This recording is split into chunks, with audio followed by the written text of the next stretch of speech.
여러분 안녕하십니까? 2024년이 시작된 지 한 달 가까이 되지만 지금 지구촌은 열거하기 힘들 정도로 전쟁과 폭력, 침략과 분열로 위협받고 있습니다.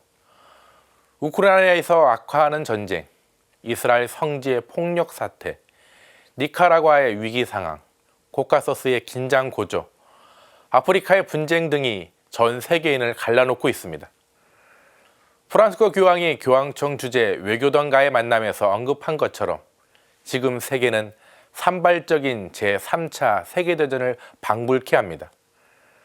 그래서 교황은 갈등과 분열 속에서 맞이한 올해가 특별한 평화의 해가 되어야 한다며 전 세계인에게 이렇게 호소합니다. 민간인에 대한 무익한 대학살을 중단하십시오. 이름과 성을 지닌 민간인은 부수적인 피해자가 아닙니다. 전쟁 범죄는 국제인도법 위반입니다. 비난에 머물지 말고 전쟁 범죄를 막기 위해 사전에 노력하십시오. 무기의 가용성은 무기 사용을 장려하고 무기 생산을 증가시킵니다. 병원과 학교, 예배 장소는 필요한 모든 보호를 받아야 합니다. 교황은 평화를 추구하기 위해서는 전쟁의 도구를 제거하는 것만으로는 충분하지 않다고 역설합니다. 전쟁의 근본 원인을 근절해야 한다는 것입니다. 그러면서 분쟁의 원인으로 대다수의 굶주림과 자원 착취를 들었습니다. 교황은 지금 우리에게는 그 어느 때보다 희년이 필요하다고 말했습니다. 교황은 희년이 한 나라가 이제는 다른 나라를 향해 칼을 들지 않고 더는 전쟁의 기술을 배우지 않는 때가 될 수 있다고 말했습니다. 희년을 앞두고 세계 평화와 우리 안녕을 위해 무엇을 어떻게 해야 할까요? CBBC 주간 종합뉴스와 함께 오늘도 그 해답을 찾아보시기 바랍니다. 잠시 후에 다시 오겠습니다.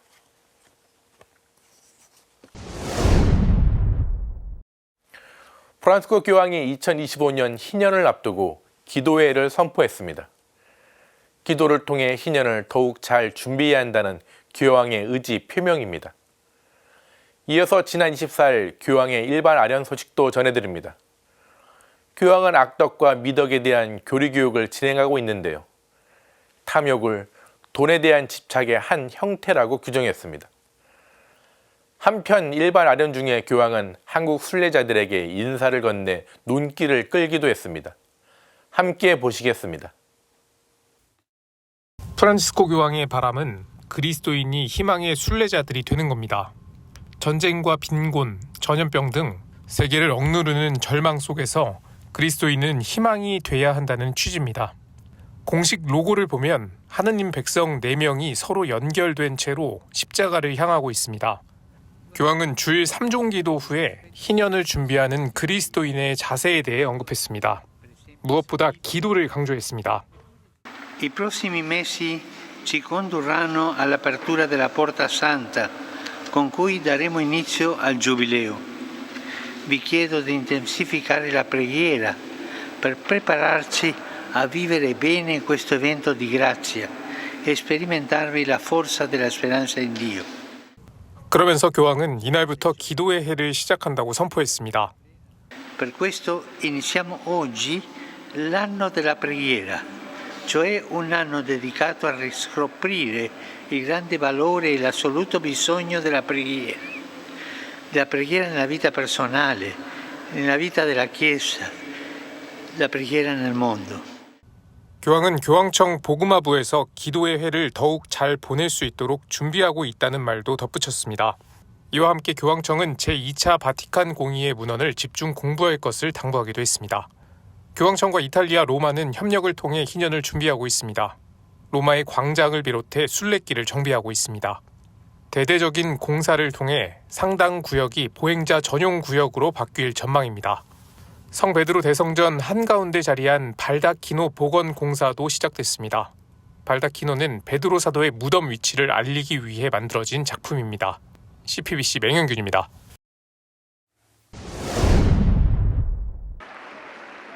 프란시스코 교황의 일반 아련, 교황이 한국 신자들을 환영한다는 말을 전하자 객석에서 박수가 터집니다.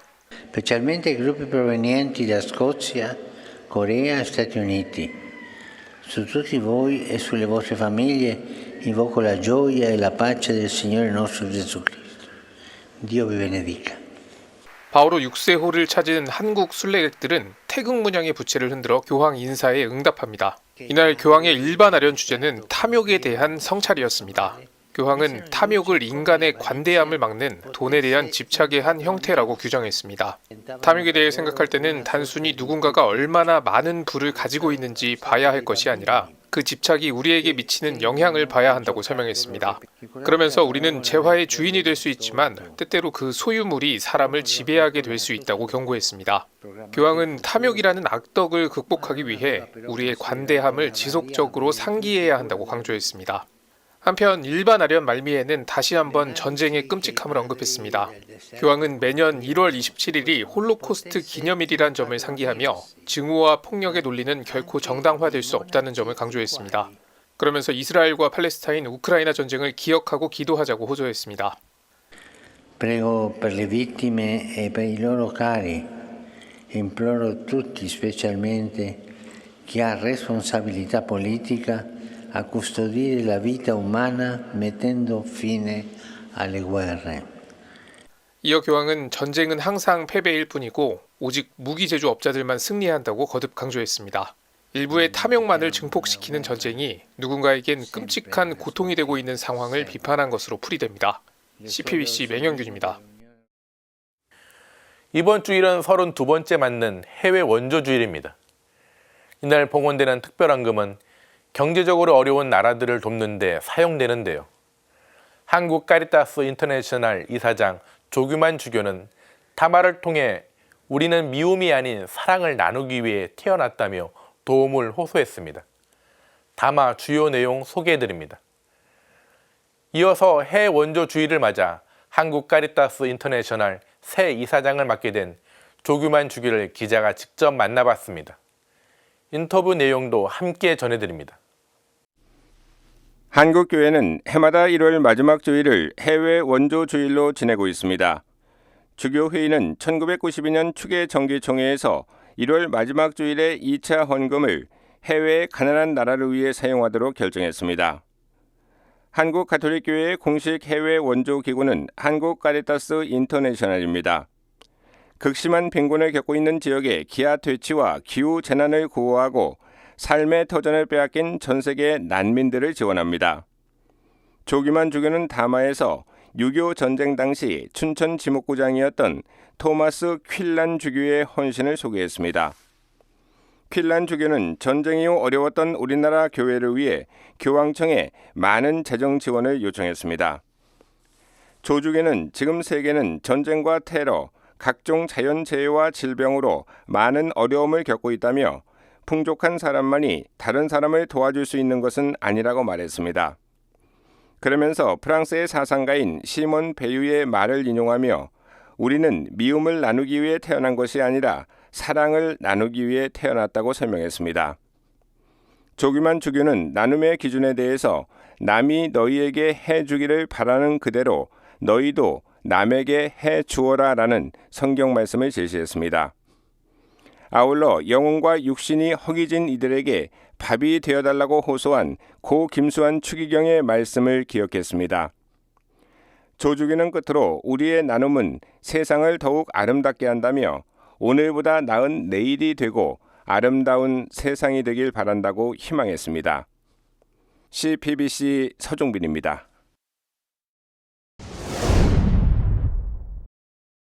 올해 해외 원조 주일의 주제는 인류는 한 가족, 모든 이에게 양식을입니다.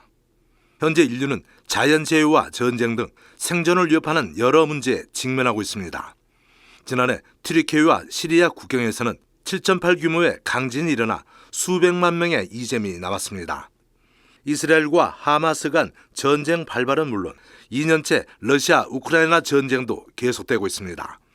한국 카리타스 인터내셔널은 지구촌 가족인 세계 곳곳 이재민과 피난민을 물심양면으로 돕고 있습니다. 지난해 한국 카리타스가 지원한 국가는 33곳, 긴급구호와 개발협력 등 59개 해외 원조 사업을 수행하며 약 46억 8천만 원을 지원했습니다. 조규만 주교는 국경과 인종, 종교 등을 넘어 나눔을 실천하는 건 매우 뜻깊은 일이라고 말했습니다.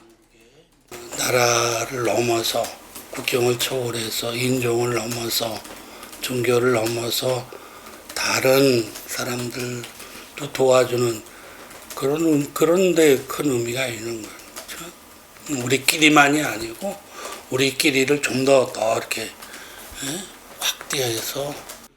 조지교는 한국과 천주교회가 발전할 수 있었던 것 6.25 전쟁 이후 세계 교회가 도와준 덕분이었다고 강조했습니다. 6.25 전쟁 후에는 미국 교회가 소위 말하는 여러분들 밀가루 신자라는 거 들어봤잖아요. 그때 배고플 때 밀가루, 그다음에 우유 이런 거를 많이 지원해 줬어요. 조지교는 이제 한국 카리타스가 한국 천주교회 공식 창구로서 도움이 필요한 곳을 원조할 수 있어 보람차다고 말했습니다. 특히 국가별로 구축된 카리타스 시스템이 나눔의 신뢰도를 높이고 있다고 전했습니다. 카리타스 인터내셔널이 있고 그나마 그래서 다른 어려운 나라 사람들을 도와줄 수 있다는 게 그래도 어떤 보람 있고 의미 있는 일 아닐까? 경색된 남북 관계에 대해서는 한국 카리타스가 할 수 있는 방법을 모색하며 북한 이탈 주민을 우선적으로 지원하는 방법을 고민하고 있다고 밝혔습니다.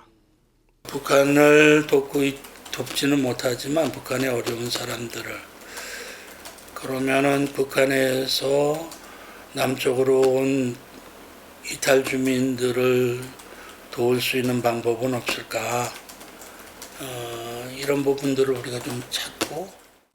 조지교는 나눔은 가진 것이 많고 적음을 떠나 어려운 이들과 함께하는 마음이 더 중요하다고도 강조했습니다.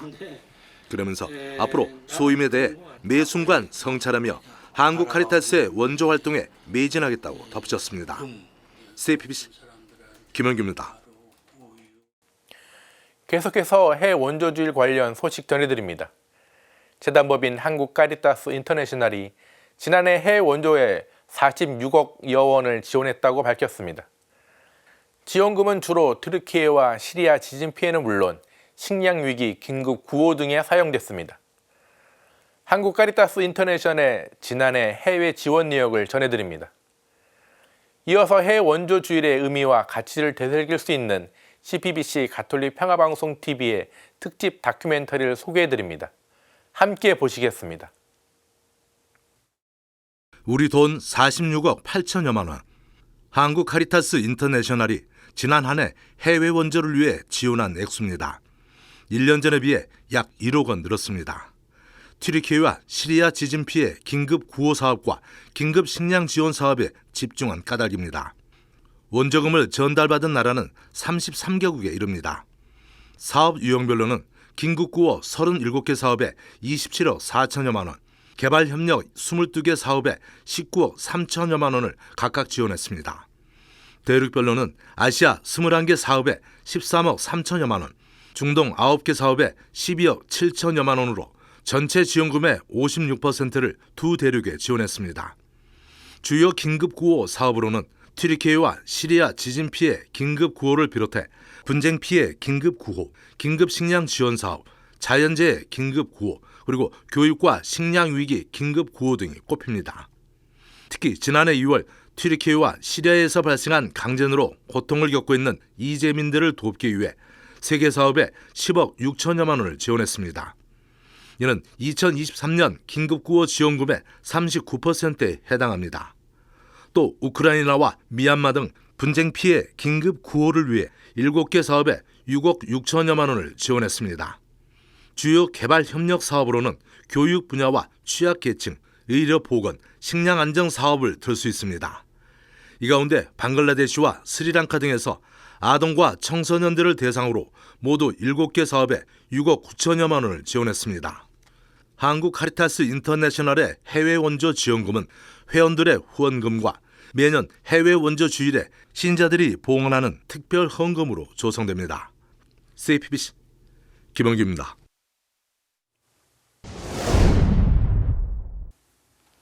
한국희망재단과 함께 준비한 특집 다큐 아프리카에 희망을 심다는 해외 원조주일인 28일 저녁 7시 30분 첫 방송을 시작으로 다음 날인 29일부터 2월 3일까지 4차례에 걸쳐 시청자들이 찾아갑니다.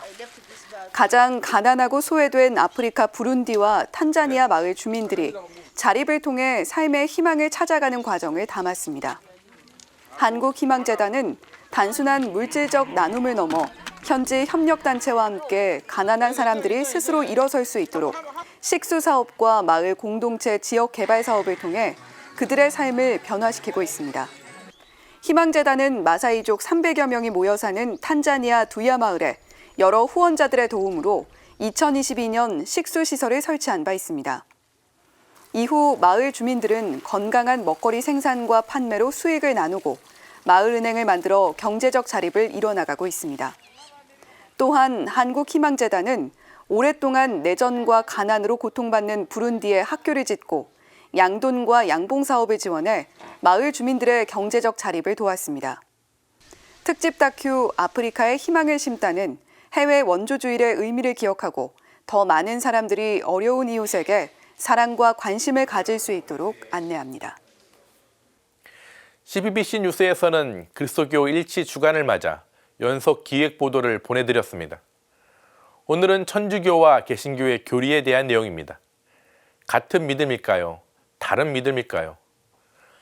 이어서 그리스도인의 일치는 왜 필요한지도 알아봤습니다. 함께 보시겠습니다. 우리나라에는 천주교와 개신교 신자가 서로 다른 종교인이라고 생각하는 사람이 많습니다. 그러나 천주교와 개신교 신자는 성경을 통해 말씀하시는 하느님에 대해 응답하는 같은 그리스도인입니다. 또 세상을 창조하시고 역사를 섭리하시는 삼위일체 하느님을 믿고 예수님을 인류의 구원자로 고백합니다. 눈에 보이지 않는 하느님은 계시로 당신과 친교를 이루도록 인간을 부르시고 받아들입니다. 예수님은 인간의 구원을 위해 스스로 십자가의 희생 제물이 되셨습니다. 또 인간의 죄와 죽음의 권세를 이기고 부활하시어 원죄로 닫힌 하느님 나라의 문을 열어주셨습니다. 따라서 우리는 예수님을 통해 하느님을 만날 수 있기에 그분을 길이요, 진리요, 생명이라고 고백합니다. 천주교와 개신교 신자는 이처럼 같은 믿음을 가진 그리스도인으로 예수님에 대한 신앙을 고백합니다. 이어 하느님 나라의 기쁜 소식을 품고 부활과 영생의 희망 속에 하느님의 계명에 따라 삶을 영위합니다. 그러나 예수 그리스도를 통해 구원을 얻는 믿음의 방식에는 천주교와 개신교 간 약간의 차이가 존재합니다. 가톨릭과 개신교의 구원과는 전적으로 하느님의 무상의 은총으로 이루어진다는 점은 같습니다. 그러나 가톨릭은 하느님의 은총과 인간의 실천적 선행을 구원의 조건으로 강조합니다. 반면 개신교는 오직 그리스도를 믿음으로써 구원을 얻고 오직 성경에서만 올바른 신앙의 전통을 얻는다고 말합니다.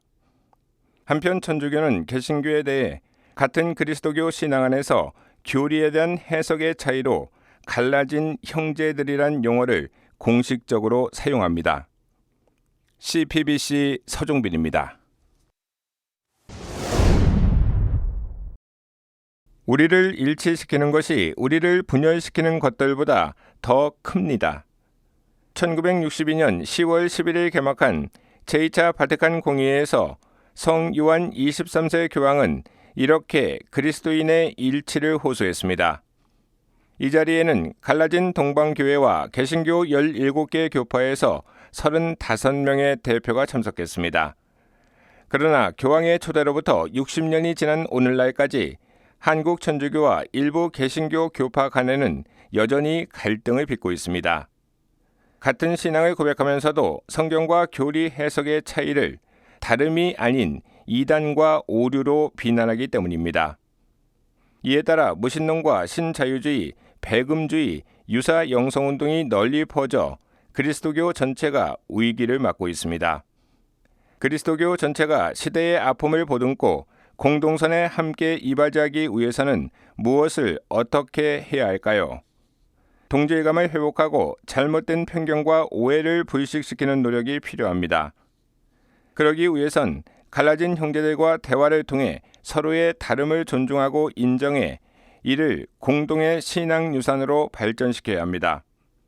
개신교에서 주로 사용하는 에큐메니칼이란 용어는 가톨릭에서 사용하는 그리스도인 일치 또는 교회 일치 운동과 같은 의미입니다. 그리스도인 일치 운동에 대한 가톨릭 교회의 가르침은 크게 4가지입니다. 삶에 대한 대화이고 신학자들 간의 대화이며 공동선을 위한 협력이고 함께 기도하는 것입니다. 그리스도인 일치 노력은 선택이 아니라 교회가 추구해야 하는 필수 과제입니다. 그러기 위해선 가톨릭이 제시하는 일치운동의 원칙을 지켜야 할 것입니다. 신앙의 공동유산이 발견된다는 점을 인정하고 대화에서 가톨릭의 모든 교리가 명확하고 온전하게 제시돼야 합니다. 한편 전 세계 그리스도인의 일치를 위해서 노력하는 그리스도교 국제협의기구로 WCC, 즉 세계교회협의회가 있습니다. 여기엔 개신교와 정교회, 성공회가 참여하고 있으며 가톨릭은 정식 업서버로 참가하고 있고 WCC 신앙과 직제위원회에는 정식 회원으로 참석하고 있습니다. CPBC 서종빈입니다. 빈촌시의회는 가난한 이웃에게 따뜻한 사랑을 전하는 신신단체인데요. 한국교회 최초로 어린이 빈첸시의회가 최근에 결성됐습니다. 창립식 현장에 기자가 다녀왔습니다. 전 세계 가톨릭 청년들의 축제인 세계 청년대회가 2027년 8월 서울에서 열리죠. 서울 세계 청년대회를 위한 첫 걸음이 시작됐습니다. 각계각층으로 구성된 기초연구팀이 본격적인 활동에 착수했는데요. 상반기가 끝나는 6월 말쯤 서울 세계 청년대회 사목 원칙과 방향이 도출될 전망입니다. 함께 보시겠습니다. 하나, 빈첸시안으로서 의무를 성실히 수행할 수 있도록 서울대교구 하계동분당 어린이들이 큰 목소리로 선서합니다. 선서를 마친 어린이들 목에는 빈첸시안으로서의 결속을 상징하는 파란 줄의 타이슬링이 걸립니다. 어린이들이 빈첸시안으로 거듭나는 순간입니다. 서울 하계동분당이 어린이 빈첸시의회인 반회의 성모청소년협의회를 창립했습니다.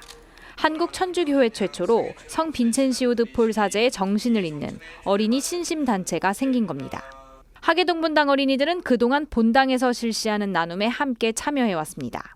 명절에는 어려운 이웃들에게 고기와 쌀을 나누고 성탄절에는 혼자 사는 어르신들을 찾아가 캐럴을 부르고 선물을 전하기도 했습니다. 어린이들은 이런 경험을 통해 더 큰 사랑을 나누고 싶은 마음이 생겼다고 말했습니다. 예수님을 가장 많이 닮은 사람이 아닐까 싶습니다.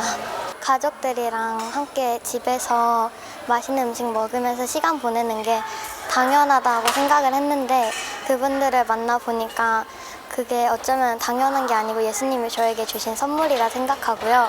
제가 지금까지 받은 사랑과 선물을 그분들에게 나눠드리고 싶습니다.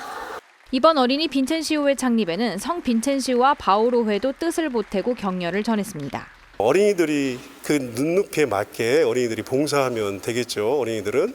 그러나 그 봉사하는 마음에 주님의 마음을 담아서 하면 어린이들이 장차 커서 이웃 사랑하는 것이 어떤 의적인 게 아니라 자연스럽게 나오게 되지 않을까 그런 생각을 하게 됩니다. 서울 하계동 분당 어린이 빈첸시의회는 앞으로 꾸준히 봉사에 참여하고 타 지역 교우들에게도 빈첸시오 정신을 알릴 예정입니다. CPBC 전은지입니다. 다양한 본당과 기관에서 온 이들이 서울대교구청 대회의실을 가득 메웠습니다. 서울대교구 청소년국 사제부터 본당 사제, 수도회 사제, 피정을 지도하는 수녀, 대학생, 주일학교 교사, 교구 직원, 그리고 청소년과 청년을 자녀로 둔 부모까지.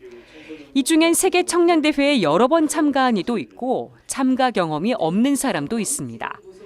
중요한 건 자신의 생각과 경험을 서울 세계 청년대회를 위해 기꺼이 나누기로 했다는 것. 좋은 경험들을 가진 여러분들의 이야기들이 바로 2027년 WID를 준비하는 가장 중요한 자산이라고 믿고 여러분들을 찾아냈어요. WYD 사목 산하 기초연구팀은 서울 세계청년대회의 근간이 될 젊은이 사목을 진단하고 WYD 사목의 구체적인 목표와 원칙, 방향을 수립하기 위해 구성됐습니다. 이를 위해 40여 명의 팀원들은 WYD의 역사와 목적, 의의를 공부하며 WYD에 대한 이해를 넓혔습니다.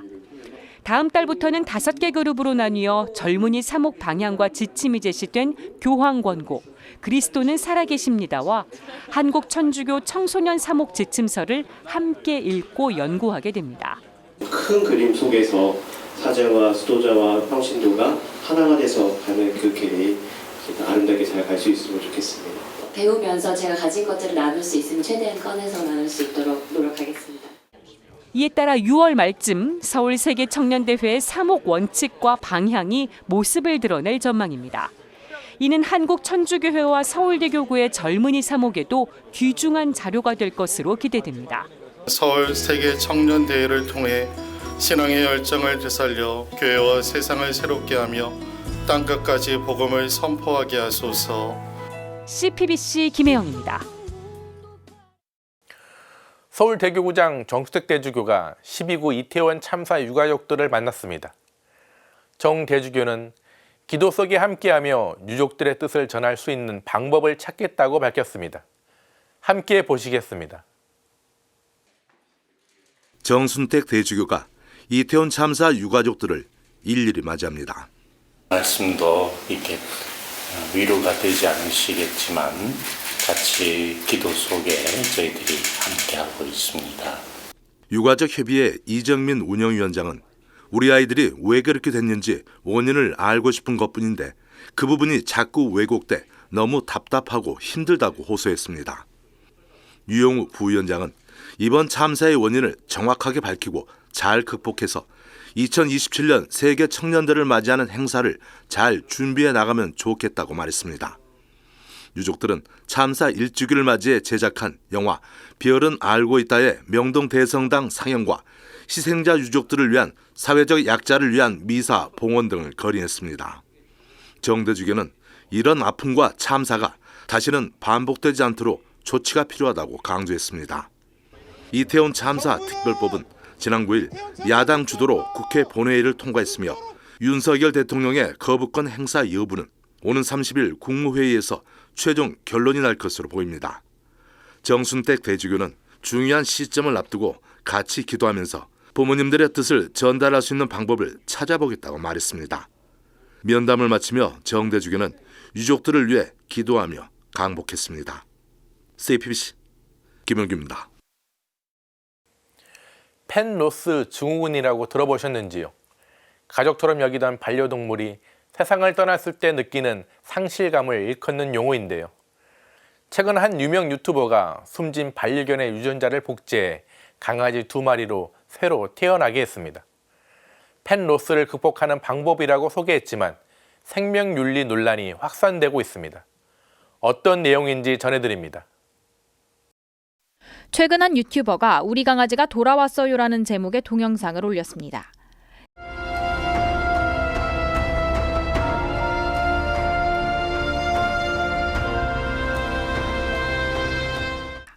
이 유튜버는 1년 전 숨진 반려견을 그리워하다 유전자 복제가 가능하다는 사실을 알게 됐습니다.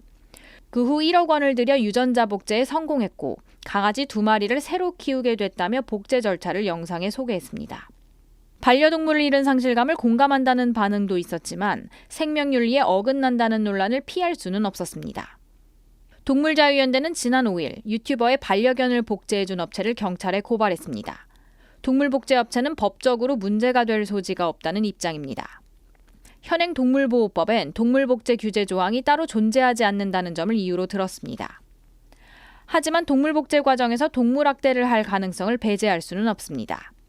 해당 업체의 동물복제 방법은 살아있거나 죽은 지 12시간이 지나지 않은 동물에게서 난자를 확보해 대리모견을 통해 이식하는 방식입니다.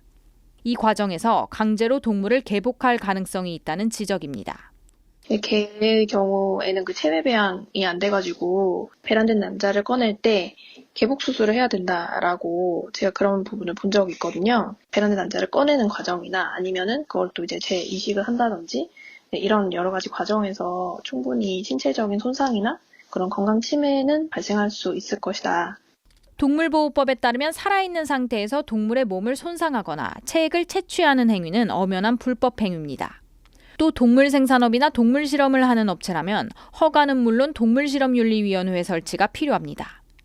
지금 이 경우는 개를 결국에는 생산을 해낸 거잖아요. 반려동물 생산업에 해당이 될 수 있고, 이 복제 생산을 동물 실험으로 풀 여지도 있거든요. 이제 그 뭐 유기동물이라든지 유실견이라든지 이제 어떤 동물이 이 복제에 동원됐는지는 알 수가 없기 때문에. 무엇보다 하느님의 또 다른 피조물인 동물은 인간의 욕구에 맞춰 이용될 수 있는 존재가 아닙니다. 모든 피조물은 생명윤리를 거스를 수 없는 귀한 존재라는 인식이 필요합니다. CPBC 전은지입니다. CBBC 뉴스에서는 연중 기획으로 희망을 나누는 사람들을 시작했습니다. 우리 주위의 어려운 이웃에게 삶의 희망을 전하고 있는 그리스도인을 만나는 기획인데요. 오늘은 음식으로 이웃들에게 사랑을 전하는 유선자 씨 사연을 소개해드립니다. 정갈한 음식이 한상 가득 차려집니다. 모두 유선자 씨가 직접 만든 음식입니다. 우엉, 총각김치 같은 밑반찬부터 남편이 좋아하는 볶은 고기까지 보기만 해도 군침이 돕니다. 먹어보니 맛은 더 좋습니다. 서울 거여dom본당 신자인 유선자 씨는 자신의 탤런트인 음식 솜씨로 이웃들에게 사랑을 전하는 그리스도인입니다. 요즘은 몸이 아파 거동이 불편한 주변 어르신들에게 손수 만든 반찬을 전하며 사랑을 실천하고 있습니다. 유 씨가 봉사에 나선 건 30여 년 전. 간이 좋지 않았던 남편 김종두 다미아노 씨가 큰 수술을 받게 되면서부터입니다. 남편 건강 회복을 위해 음식을 만들다 보니 자연스레 요리 실력이 늘었습니다. 정말 음식은 사람을 살려요. 좋은 음식은. 그래서 저는 별로 그걸 못 느꼈는데 이제 이 사람을 보면서 제가 좋은 거 그리고 몸에 맞지 않는 음식 같은 거는 좀 피하고 그래서 해서 이렇게 건강해진 걸 보니까 저는 사서 먹는 거 별로 좋아하지 않아요. 몇 차례 이어진 남편의 수술은 매번 목숨을 걸어야 할 정도로 위험했습니다. 유선자 씨는 하나님께 한 가지 약속을 하게 됩니다. 남편을 살려주신다면 당신이 가라는 데는 어디든 찾아가 봉사하겠다고 말입니다. 남편은 하느님의 은총과 많은 신자의 기도 덕분에 무사히 수술을 받아 건강을 회복했고 약속대로 봉사가 시작됐습니다. 당시 소년 예수의 집을 시작으로 가난한 마음의 집 등지에서 음식 봉사에 나서게 됩니다. 아내의 봉사에 남편도 따르지 않을 수 없는 일. 이렇게 시작한 부부의 봉사는 꼬리에 꼬리를 물어 육군 교도소 간식 봉사에도 나서게 됐습니다. 코로나 팬데믹 이전까지 7년 동안은 달마다 미혼모 시설을 찾아가 아기를 돌보며 음식을 대접하는 봉사에도 참여했습니다. 간절한 기도와 봉사 덕분인지 유 씨가 유방암 판정을 받고 봉사를 쉰 적도 있었지만 금세 건강을 회복할 수 있었습니다. 70이 넘었지만 유 씨는 봉사할 수 있어 행복하다고 말합니다. 나는 아무것도 아닌 것 같고 더 큰 거를 받고 와서 내가 집에 오면 더 활력이 되고 제가 몸이 별로 건강한 사람은 아닌데 늘 갔다 그렇게 힘들게 하고 와도 아픈 적이 없어요. 봉사는 자신이 필요로 해서 하는 게 아니라는 유선자 씨. 제가 뭐가 필요해서 하면 전 잘 안 돼요. 근데 하느님 이름을 두고 하면 그런 거를 할 때마다 느끼니까. CPBC 이힘입니다. 서울대교구 평신도 사도직 단체협의회가 올해 신호도 여정을 향한 세상과 교회 안에서의 평신도 사도직에 앞장서기로 했습니다. 또 서울대교구장 정수택 대주교가 강조한 교양 핵칙, 찬미 봐주소서의 배움과 실천에도 나섭니다.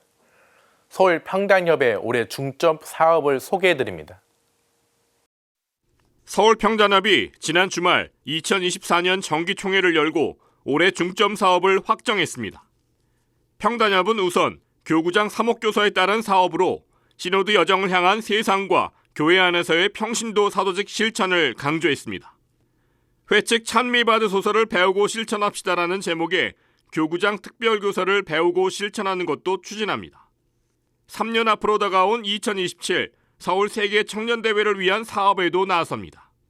최근 발족한 WID 교구 조직위와 연계해 평협에 WID 특별위원회를 발족하는 한편 가난한 청년 순례자를 위한 모금과 바자회도 개최합니다. WID 준비를 위해 조직위가 꾸려진 만큼 평단협도 이에 발맞춰 기도운동과 적극적인 지원에 나서는 겁니다. 기후위기 극복을 위한 천주교 탄소중립 실천을 추진해온 서울평단협은 올해에도 생태형성 실천 아카데미 및 활동가 양성에 역점을 둘 계획입니다. 이를 위해 한국평단협과 공동사업도 추진하며 별도 예산도 책정했습니다. 가경자 최영업 신부 전국 순례길 연구 프로젝트도 한국평단협과 공동사업으로 추진합니다. 11년 6개월간 신자들을 찾아 쉼없이 걸었던 최영업 신부의 길을 따라 순례하면서 시복시성을 기원하기 위해서입니다. 한편 서울평단협은 제26대 신임 회장에 안재홍 배다 회장을 선임했습니다. 안 회장은 2023년 초 전임 회장의 갑작스런 사퇴에 따라 전임자의 자녀 임기 동안 회장직을 수행해왔습니다. 서울평단협은 임원도 보강했습니다. 기존 5인 부회장 체제에서 올해부터 7인 부회장 체제로 부회장단 인력을 강화했습니다. 이는 서울평단협의 업무 확장에 따른 조치입니다.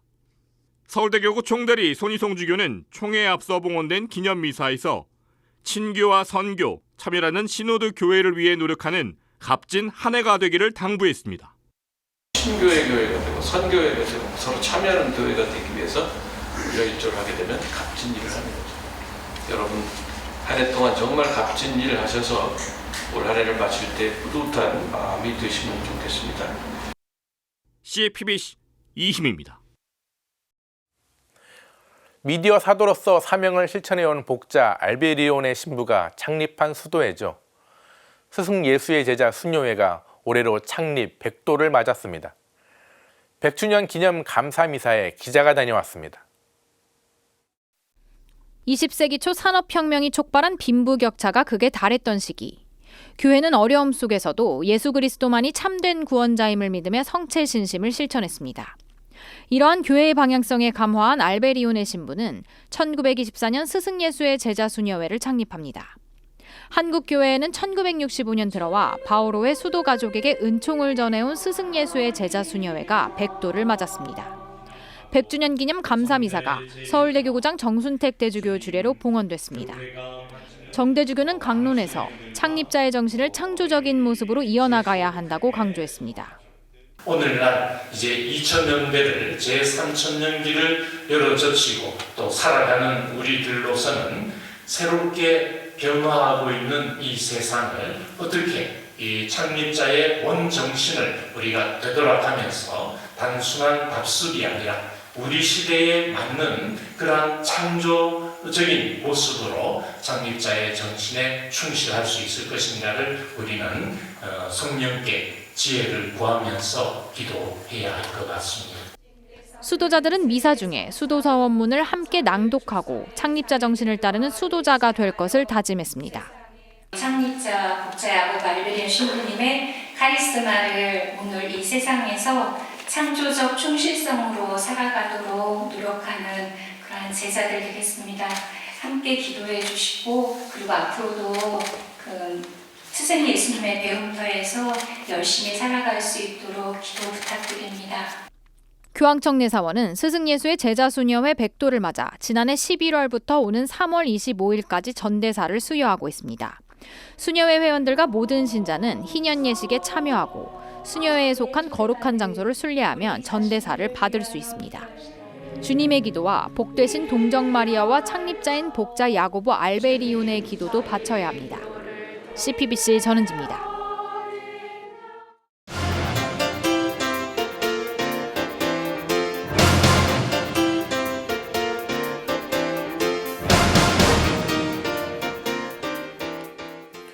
(1962년에) 시작돼 65년에 폐막한 제2차 바티칸 공의회가 일으킨 쇄신의 바람은 강력했습니다. 라틴어 성경은 각국 언어로 번역되기 시작했고 미사종 사제는 신자들과 마주보며 미사를 집전하게 됐습니다. 교회, 전례, 성경, 사목 등 교회 곳곳이 세신되었습니다. 그리고 그 세신의 바람에 수도자들이 입는 수도복도 마찬가지였습니다. 미국에 있는 빈센트 수녀회는 고민에 빠졌습니다. 공의의 정신에 맞게 새로운 수도복을 만들어야 했기 때문입니다. 더욱이 우스꽝스럽게 보이는 투건이 사람들의 웃음거리가 되었던 수도회였기에 새로운 수도복에 대한 고민은 더 컸습니다. 빈센트 수녀원은 오랜 고민 끝에 신앙심이 깊은 한 프랑스의 디자이너에게 새로운 수도복을 부탁합니다. 그 디자이너의 이름은 바로 크리스찬 디올. 디올 하우스가 만든 수도복은 고풍스러우면서 동시에 현대적이었습니다. 무엇보다 수도회가 주는 무게감과 다르게 활동적이며 개방적이었습니다. 제2차 바티칸 공의의 정신이 수도복에 녹아 있었습니다. 그런데 지금 여기 수도복을 통해 교회 쇄신에 함께했던 디올은 대한민국을 흔들어 놓고 있습니다. 대통령 부인인 김건희 여사가 디올백을 받는 영상이 한 인터넷 언론을 통해 공개됐습니다. 영상을 보면 미국에 산다는 어느 목사가 김 여사가 운영하는 업체 코바나 콘텐츠 사무실에서 고마움을 표시하고 싶어 가져왔다며 디올 손가방을 건넵니다. 그러자 김 여사는 뭘 이렇게 비싼 선물을 가져오느냐며 디올백을 받습니다. 영상이 공개되자 정치권은 들끓었습니다. 특히 여당인 국민의힘도 김 여사의 책임을 주문합니다. 국민의힘 김경률 비대위원은 김 여사를 프랑스 혁명 당시 마리 앙뚜아네트 왕비와 비교했습니다. 김무성 전 새누리당 대표를 비롯한 일부 언론은 김 여사가 한국을 떠나 해외에 있어야 한다고 말했습니다. 하지만 이 모든 혼란의 중심인 김 여사는 한 달 넘게 공개석상에 나타나지 않고 있습니다. 한 언론에 따르면 김 여사는 사과할 수 없다는 텔레그램 메시지를 지인에게 보냈다고 합니다. 배우자인 윤석열 대통령도 신년 기자회견을 열지 않는 등 김 여사의 논란을 피하는 모양새입니다. 오히려 김 여사에 관해 국민이 걱정할 부분이 있다고 말한 한동훈 국민의힘 비상대책위원장의 사퇴를 윤 대통령이 요구했다는 소식이 들려옵니다. 이런 모습은 문제를 더욱 키울 뿐입니다. 만약 이번 사건을 휴시하고 넘어간다면 김영란법 적용을 받는 공직자 배우자에게 어떻게 법을 지키며 살라고 할 수 있겠습니까? 진상조사에 착수해 법적으로 문제가 없는지 살펴야 합니다. 김 여사가 직접 국민들에게 사과할 것이 있으면 사과해야 합니다. 무엇보다 윤 대통령의 의지가 중요합니다. 나는 사람에게 충성하지 않는다는 검사 시절에 보내주었던 원칙을 대통령은 자신의 배우자에게도 보여주어야 합니다.